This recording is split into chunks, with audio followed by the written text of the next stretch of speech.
Hey guys, what's up? This is sphamedia here once again, and I thought today I'd talk about the massively popular Layers of Fear game that all the YouTubers seem to be playing. But we know from personal experiences, just because YouTube's playing it doesn't mean it's any good. I personally put off buying this until Halloween, and I found out that when they said early access, they didn't mean a buggy game, they meant an incomplete game, which I mean I can deal with. It was 4 chapters at the point I'd played it, but they called it a demo, which kind of pissed me off, and this ain't no Metal Gear shit, man.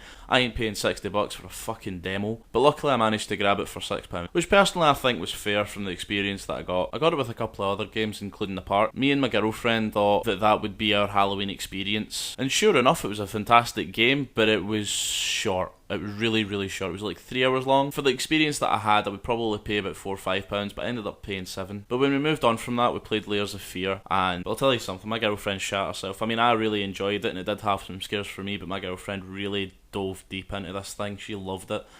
It was really upset with the way that they'd broken up the early access stuff into just flat out not finishing the game. But we went in with the idea that it was going to be a horrific kind of atmospheric cinematic experience, and we were not disappointed. Don't get me wrong, it was a fantastic experience as we were actually playing the game. But it came around a couple of weeks ago that they'd released the whole thing, and we played it again. Unfortunately, when we turned it on, it deleted our previous saves, which I wasn't very happy about, but I can deal with. Unfortunately, they hadn't changed much on the chapters that we'd completed. 1 or 2 things, maybe a room removed or 2, but it wasn't really worth the 3-4 hours it took to get back where we were. Fortunately though, after we got past the stuff that we'd already completed, we felt that the scares were getting bigger. We felt this big escalation of tension. Everything got grander. There was an explosion of more personal fears like drowning and missing children. It was really, really good.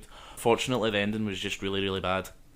I understand that there's multiple endings, but in a game that's so subliminal and not clear cut, I felt that it hurt the story overall, and it wasn't necessary in the slightest. I feel that if they had spent more time just scripting one ending, it would have been a lot more clear. I felt like it would have finished off a lot better. I was really disappointed on how they put a massive emphasis on your daughter that you never see, and it shows you the things that you collect at the end of levels, like a veil of blood, skin for a canvas, hair for a paintbrush, and I really felt like that was connected to your child. But then we got was the wife ending. Spoiler alert, the guy was traumatised after seeing his wife severely burned, and it ruined his artistic integrity.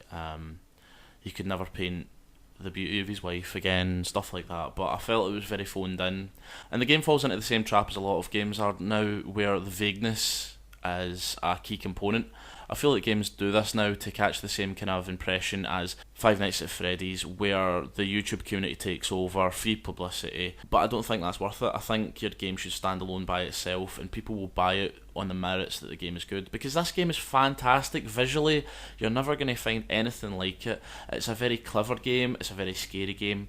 It's just really disappointing when you have such a keen experience with something like this, and it just piddles away. It doesn't end with a bang but a whimper, and I feel a little let down because I'd bought this before the ending had came out, before anybody had any opportunity to play the ending and tell me how they thought of the game. And I suppose this is why I'm making this video. I think perhaps the price of the game was a problem. Definitely don't pay what they're asking, be it 11 or 15 pounds or dollars depending on where you are. It's not worth that. If you can get it on a Steam sale, or I think it's came out in Xbox One, so like a Microsoft sale, do that. It's definitely worth maybe between £5 and £7 or dollars. It's not worth full asking price. But yeah, if you want to like, comment, subscribe, that'd be absolutely fantastic. I really appreciate it, and I love hearing from you guys, and I'll speak to you guys next time.